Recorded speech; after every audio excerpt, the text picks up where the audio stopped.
How's it going, everyone? ND Sean 45 coming at you. We are just 2 weeks away from my favorite time of year, Notre Dame football, but college football in general as well.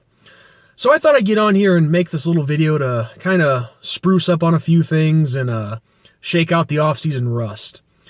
Now, a couple of you guys have been requesting that I do a season preview for the Irish anyway, but here's the thing, I don't really do season previews. Because with season previews, that means you have to project a win-loss record, and I'm not going to project Notre Dame to lose any games. I mean, you guys know that. Come on, this is like going to be my 10th season here on YouTube previewing and recapping these games.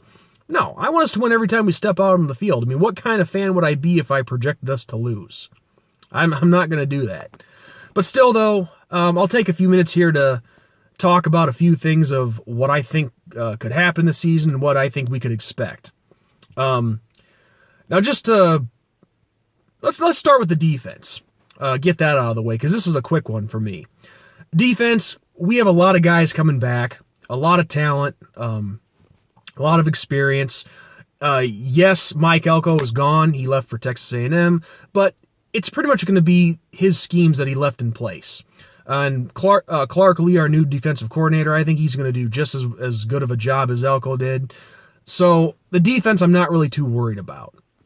Now the offense, I'm not saying that I'm worried about the offense. There's still plenty of talent there, a lot of playmakers.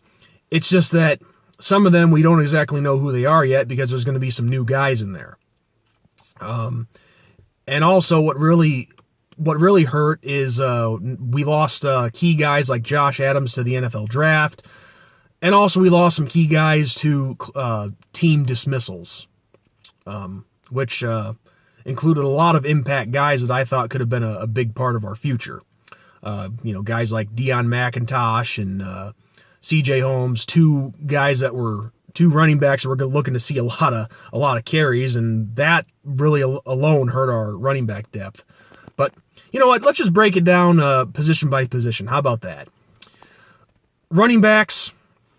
Dexter Williams, Tony Jones Jr., and Jafar Armstrong. Those are going to be our three key guys.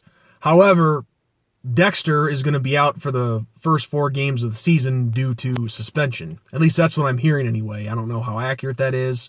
I'm just going with the news at this time, from what I've been hearing anyway. So these first 4 games, the bulk of it's going to be Jafar Armstrong and Tony Jones Jr. So this is the time for these guys to step up. And not only those two, but you could also add insert new guy's name here. Wouldn't be surprised if we saw a surprising unnamed no-name running back step up. Receiving core, expect Miles Boykin and Chase Claypool to carry the load for the receivers. Well, not carry the load, but be the leaders. And also, in my opinion, look out for receiver Michael Thomas. We didn't see much of him last year, but I expect him to be a step-up contributor. And offensive line, not really worried about the line.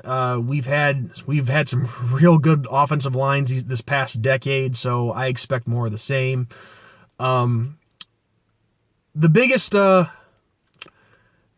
factor is going to be quarterback Brandon Wimbush. And I know that's a blunt observation because you can say that about any football team's offense. Yes, it always does start with the quarterback. But what I'm getting at is this. We know that Brandon can run the ball really well, but it's his throwing that he needs to improve on. You're not going to win many games when you only complete 49% of your passes. So Wimbush, he's got to step up and improve on that. And I mean, yeah, I know we went 10-3 last year with that, but he got pulled out of the Citrus Bowl for Ian Book. And I don't know if that's something I should be concerned about. Maybe he was hurt. I don't remember the circumstances with that, but it was Ian Book who led us to victory in that game over LSU in the Citrus Bowl. So if Wimbush struggles, be ready to see Ian Book pretty quick, because that's what's going to happen if things go downhill for Brandon real quick. Ian Book better be on standby. So,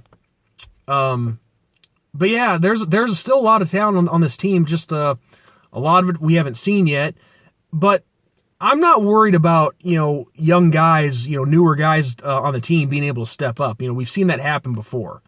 But it's just this is just an offense that's kind of needing to find its identity a little bit, kind of having to start from scratch to some degree. But it's really, at this point, it's really just the unknown factor. You don't exactly know. You know plenty of some of the pieces that you have, but there's some that you don't, if that makes any sense. So the key thing is it's just going to be able to see who steps up this year, who's able to do that. So I guess we'll find out. But I don't know how good that was for you guys, but I'm just some basic observations that I have. I mean, obviously we won't know till the season starts, so it's kind of hard to tell at this point. So on that note, guys, this is ND Sean 45 signing off. You won't see me for a couple weeks until the season starts, because this week I'm going to be in Chicago for seeing a buddy of mine up there here off of YouTube, going to a couple Cubs games possibly, and going to have a good time. And then after that, another week of work, and then I will hopefully be up in South Bend for the season opener against Michigan. So until then, guys, y'all have a good one. God bless, and go Irish!